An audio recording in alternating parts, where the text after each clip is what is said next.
I made such a good friend covering the Simpson trial. We still have lunch together all these years. We still swap stories. We still laugh. We laughed this afternoon. My friend is Roger Cossack. I learned from him all about California law. He was a California lawyer. And then we ended up, after the trial that we covered together, we worked for CNN, being co-hosts on the then CNN show Burden of Proof. By the way, still have one of the show mugs, but it's pretty faded. You can hardly read Burden of Proof. Roger joins me. Nice to see you, Roger.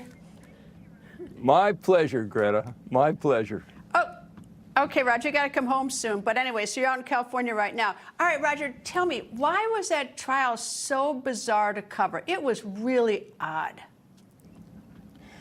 Well, Greta, you know, you had tried a lot of cases in your time, too, out in the D.C. area, and so you knew what criminal trials were all about, and we both agreed that this was the strangest case. First of all, in just, if nothing, but the speed at which it got to trial.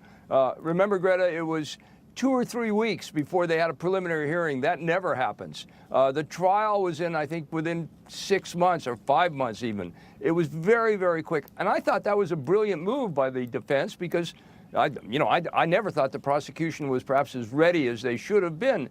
But it was a crazy trial because it captured the imagination of the country. You remember that, Greta? All of a sudden, we had a tiger by the tail, and everyone wanted to know about this, and that was what it was.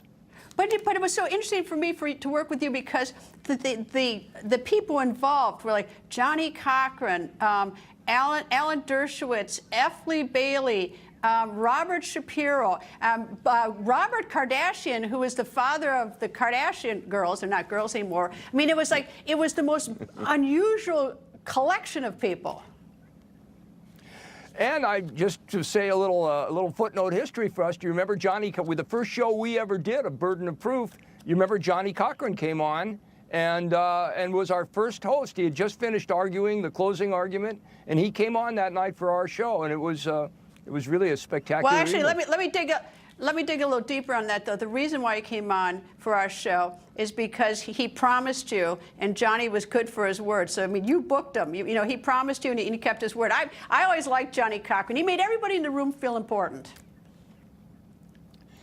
You know, he was a terrific guy and a terrific lawyer. You might have feelings about what happened in the O.J. Simpson case. I certainly understand that and what role he played.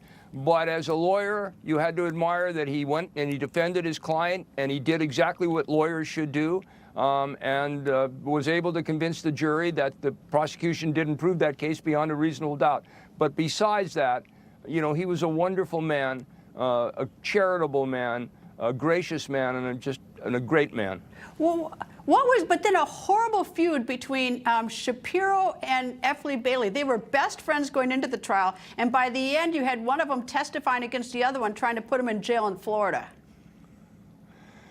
Well, I think when you have two people who view life through their prism of importance and greatness, and certainly, I've known Robert Shapiro most of my life, and like him, and think he's a terrific guy. And F. Lee Bailey, we knew that, the importance that he had in the legal community, but it was, two guys. There wasn't enough room on the stage for both of them, and they bounced. And, you and I have both seen that happen.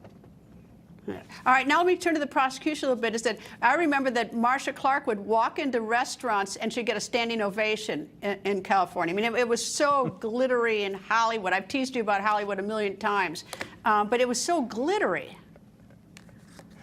Well, it did, this suddenly, here you and I are, and suddenly we're on television and we're describing for the world this O.J. Simpson case, which, because of O.J. Simpson and because of the facts of the case, captured the imagination of not just America, but the world. And so, suddenly lawyers were stars. We toiled as lawyers. Nobody knew who we were. But now, because of television and because of, the millions and millions of people that were watching that, people would come in. And as you know, people picked sides. Marcia Clark was for the prosecution. I don't think I'm being hesitant in saying that 99% of the people or 90% of the people believed it and still believe that O.J. Simpson was guilty, and she was the one that was going to, put him in jail. So, she was a celebrity. The defense was a celebrity. It was just an amazing time.